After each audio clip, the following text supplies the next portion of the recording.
What's up, YouTube? Eugene here. Going to be doing something a little bit different today.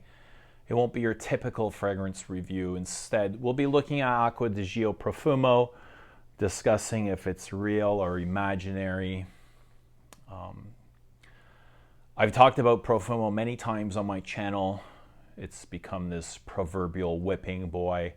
I like to come on and like a piñata, I like to take swipes at it, and the same for my viewers. They like to come on and we trade blows and they swipe at it from the other side, and hopefully one day we'll together get to knock it off of its pedestal.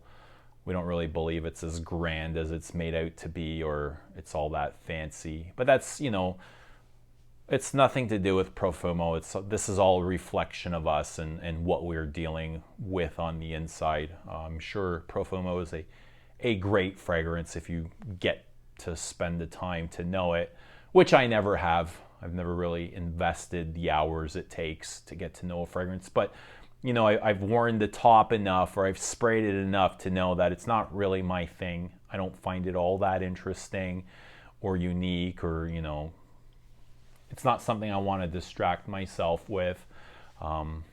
It's very fresh and clean, and it's got that ozonic note, somewhat balsamic.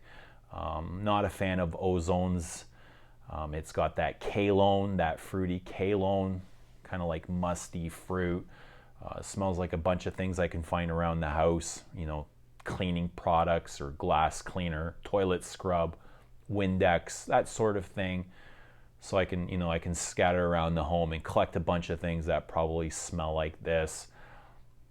It reminds me of eggs. If you ever had a gas leak in your home, you would know what I'm talking about. If you have gas appliances, a gas stove, a gas fireplace, and if you've ever had a leak, it would release the smell of eggs in the air, and that's a warning sign to let you know you could potentially die, you could blow up, so it's a kind of a deterrent to let you know you're in danger. You smell gas, you call the gas company, or you run out of your house. At work, we have gas forklifts that run on propane. They're not gas, they're propane forklifts, and they buzz about all day, back and forth, up and down, and they're constantly whipping by, and every time they do, they emit that scent of eggs, and I'm constantly throughout the day reminded of this Profumo. So I'm just not a huge fan. Doesn't inspire me a whole lot, and I've said this many times, and I've had viewers come on and they'd be like, but Eugene, you haven't worn it properly. You got to experience the dry down. But Eugene, you got to wait for the dry down. Oh, but Eugene, it's all about the dry down, and just wait for the dry down. And this is my issue here, is waiting for the dry down. Waiting is a concept of time, and time truly doesn't exist. That's right. All we really have is the conscious moment, the present moment. And when you're stuck in time, you're stuck in either the past or the future. And sitting in the past, thinking and creating or recreating all these stories that you've lived through, these traumatic events or not so fun events, and thinking about how you would have changed them or played them over again, or what you would do the next time something like this happens, how you would react differently. That causes a lot of stress and anxiety, which leads to depression. And the same thing, thinking about the future, constantly thinking about or worrying about, going to work tomorrow morning. What am I going to do? Oh man, I don't want to go to work tomorrow morning. That truly doesn't exist. There's no such thing as 7 a.m. tomorrow morning. It's all this illusionary byproduct that society has sold us to so we can function, really. I mean, yes, we use it.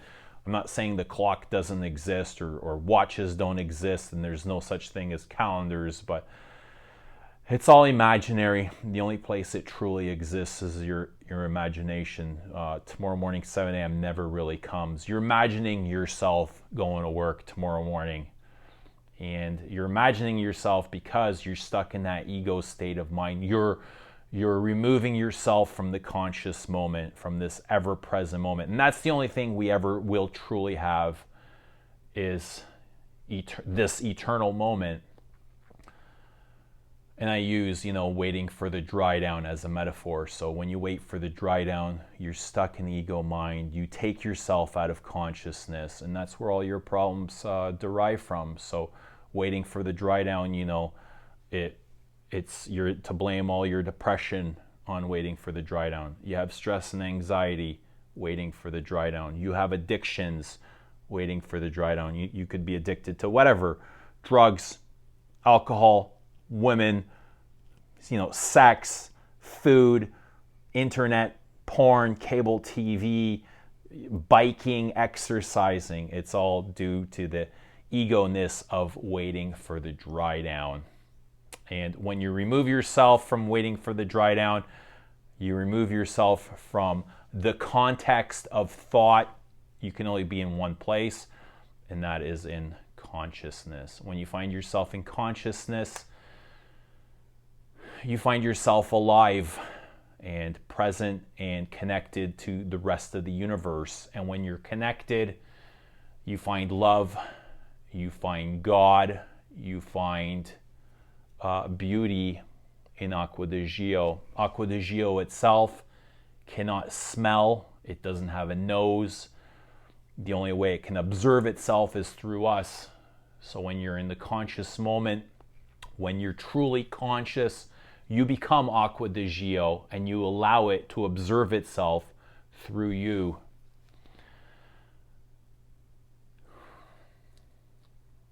When you're conscious, you're connected to everything. You're connected to love.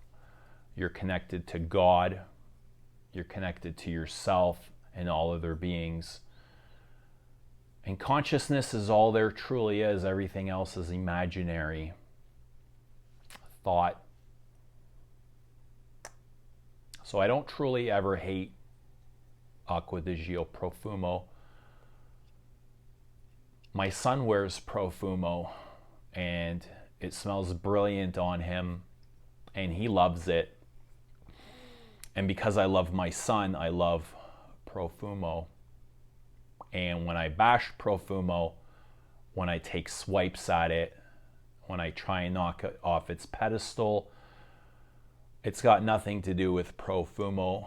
Profumo's done nothing wrong, and it's got everything to do with me and my inability to connect with the conscious moment, and it's a reflection of the hate I have inside of me. So when you realize all you ever are is consciousness, all there ever was is consciousness, all there ever will be is consciousness, you will be connected to love and God and all things beautiful, including Profumo.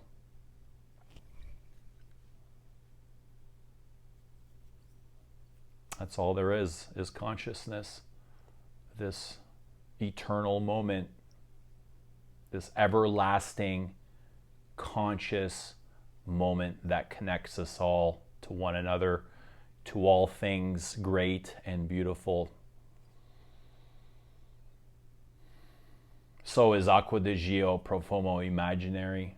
No, it's not imaginary.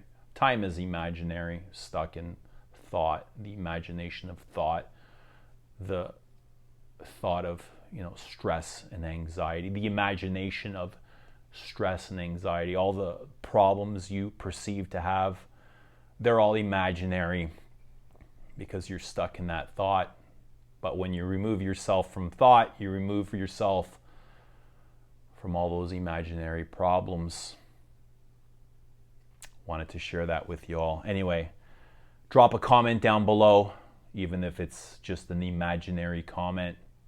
Look forward to your comments always.